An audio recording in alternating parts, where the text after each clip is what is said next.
Nagpalang araw mga kap, muli po yung lingkod, General Orion. Lady Orion. At ating mga kasama, ang ating mga asong malilikot. Ayun, oh. So, andito nga pala tayo ulit mga kap sa Balong. Pupuntahan natin yung i-convert natin na kulungan ng kambing. Ito na yung part 2. Dito tayo daan mga kap, puntahan natin yung kulungan ng kambing. Na dating ginamit natin siya sa kulungan ng manok. So, dito mga kap, meron tayong tibig. Ito yung tibig. Yung asawa ni Tibag. Hindi, joke lang. Joke lang, baka maniwala kayo. Huwag kayong patola mga kap. Andito ang ating bayog. So, kung di tayo nagkakamali, meron na ata itong ano eh. Labong, meron na ata itong labong mga kap.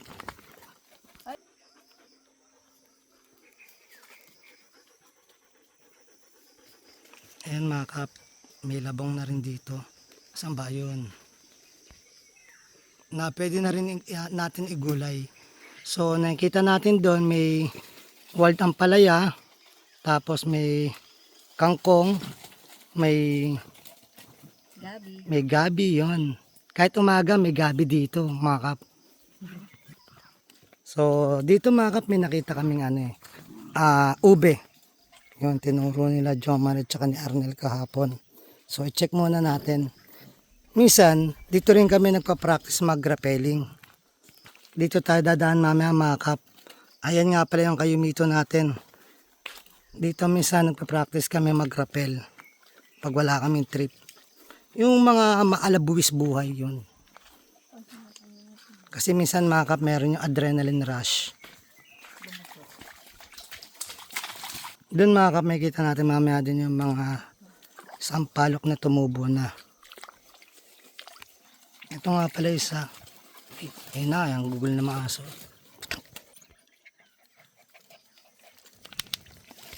Ayan mga kap, puntahan natin yung magulang yan. Ayan mga kap, mga anak yan. Natakpan lang eh. Parang ito mga kap, anak niya lang yan, kaya ganun kakukulit. Puntahan natin yung magulang. Ito mga kap, ito ata yung ubeng dilaw.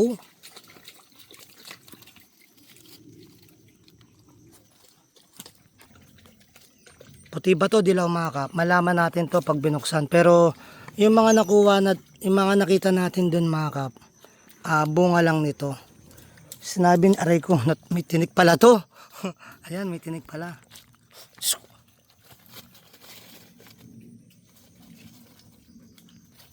Ang kulit nito mga kap oh. So, yun, may puno pala to. At may tinik. Yun. Anong ube to mga kap? Pakisagot lang. Ito yung mga anak niya. Dito mga kap, may latrisa rin tayo. Ini yung mga bunga niya.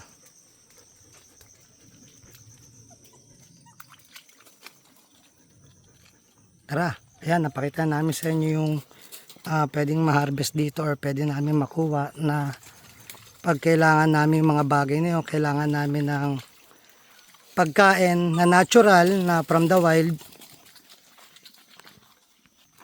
libre, sabi nga ni Lady. Yun, sabi nga nagbibigay nga talaga yung nature ng libreng pagkain. Ang gusto niya lang protektahan natin siya at huwag sirain. Yun, so isa rin yung kaya ko minabuting dito tumira mga kap, kasi is para ma-preserve to. Imagine mga kap, nung last 100 years o 50 years, ano na lang itsura nitong lugar na to? Gano'n na lang siya kapores o kagubat? Kaya sabi kong gano'n, nature lover tayo, isa na rin sa gusto natin maprotektahan yung mga puno at yung oxygen nito, yung binibigay ng oxygen. Andito nga pala yung pwede natin kunin na punla ng mga sampalok. Yan. Total naman nagpupunla na tayo. Grabing energy nito mga kapo. Hindi pa nag-aalmusal yan pero kasi naka-intermittent fasting yan mga kape. So nandito tayo sa ilalim ng mga kayumito at saka ng sampalok. Dito mga kap, may kita nyo yung kayumitong nakahiga. Yan, dahil binaksak dati ng bagyo. Pero kahit pa paano is buhay siya. Yun. Tapos ayun isang palok. Ayan puno na yan. Kaya dito sa baba niya, maraming mga nakapunla na pwede natin kunin at pwede natin transplant.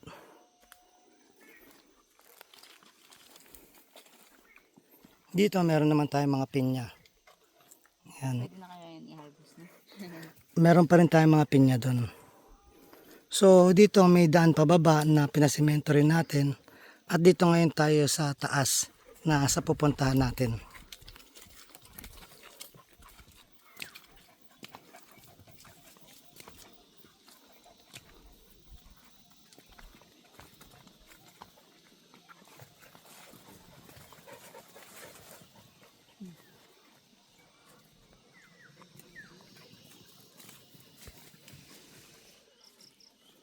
Yung tawag galing kanina mga kap. So doon tayo dumaan, umikot tayo pa ganon. Tara, pasok tayo.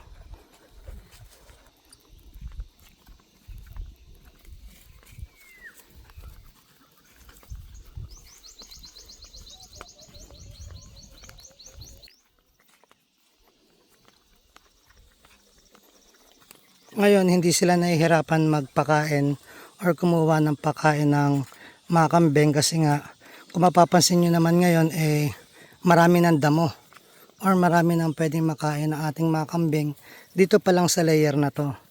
Sa kulungan talaga nila mga kap, wala tayong masyadong damo doon kasi nga, maliliit pa lang kinakain na ng mga manok. Pero dito sa paikot na to, sa second layer nila, halos unlimited.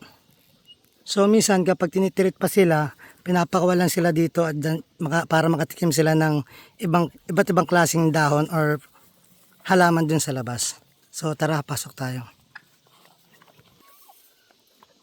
So yun, pasok tayo mga kap. Ito yung mga alaga natin.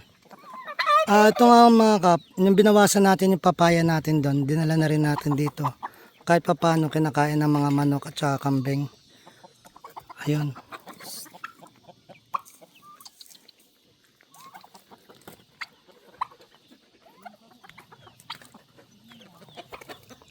Ito, isa sa ginawa natin na hapuan ng mga manok. Yan, minsan nakapila sila dyan. Kumbaga mga kap, maglalagay na lang ako ng lamesa dito at saka airgun. Babarili mo yung mga manok, parang sa perya. Joke lang. So ito na mga kap yung tinanggal natin doon. At yun na mga gumagawa natin. Sila Tok, si Arnel, si Jo Marie at saka si JM nandun. So ito na yung mga kap, yung tinanggal nila doon, dito na nila nilagay. Tara, pasok tayo. Pep, pasok po! So ito na po yung kambingan natin ngayon. Gito na siya kalawak. So hindi na natin tinaasan siya mga kap, kasi sabi nga kailangan ng kambing nasa angat. So hindi naman kailangan ipa second floor pa natin to. Kaya ginawan lang natin sila ng uwang or awang para dyan yung matain nila sa ilalim. So ito nga pala yung parto natin mga kap. Ayan puti na yan, anak ng Texas mga kap. Sa mukha niya. Nasubok to kagabi mga kap, ang lakas ng ulan. Kahit pa paano may kita naman natin na may mga tuyo, lalo yung higaan nila, hindi na basa. So itong tolda mga kap, extra niya lang dyan. Pero mas maganda rin nga talaga kung madadagdagan pa nga natin dito ng isa pa. Yun. So itong mga kap, may tinanggal sila dito na isang paleta. Kaya kung makikita nyo may damo. Pero saglit lang to, mauubos to ng mga manok. Kasi mga kap, ganito pa lang sila kaliliit, kinakain na ng mga manok. Yun.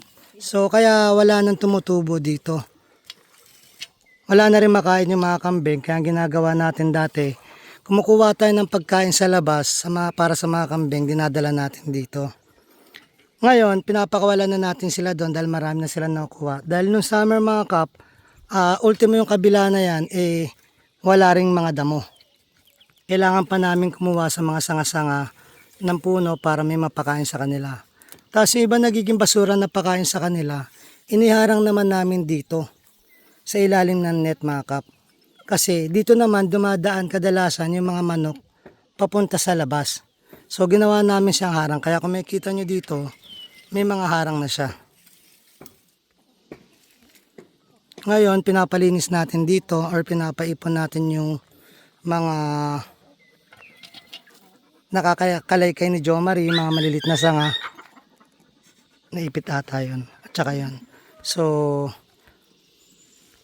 sa tingin ko, pasisigaan natin yan para magsilbing charcoal niya or uling niya dito ashes para kahit papano yung mga tae or yung mga amoy matakpan ng mga uling na yun or i-absorb niya. Kahit papano naman, peaceful naman sila dito.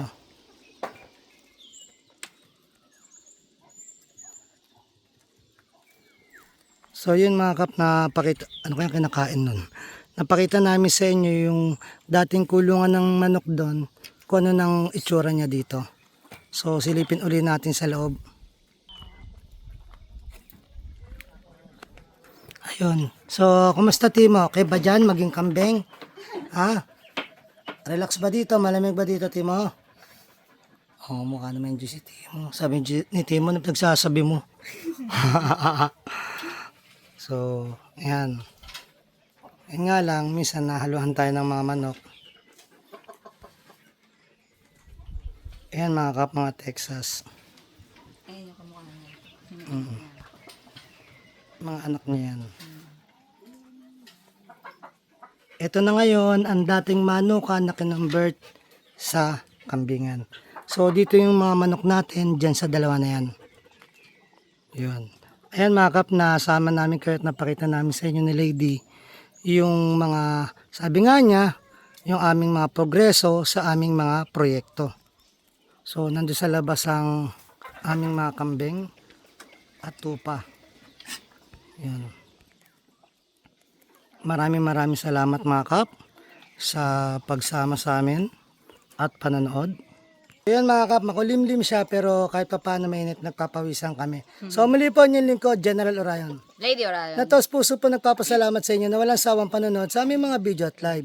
Na sana po gabayan kayo ng Panginoon, sampunan inyong mga pamilya, na sana po humingi tayo ng gabay sa Kanya, sa isip, sa salita at gawa, upang magampanan natin tungkulin natin dito sa mundong ibabaw, na naayon sa Kanyang mga kagustuhan at mga kahilingan. Muli po, maraming salamat. God bless.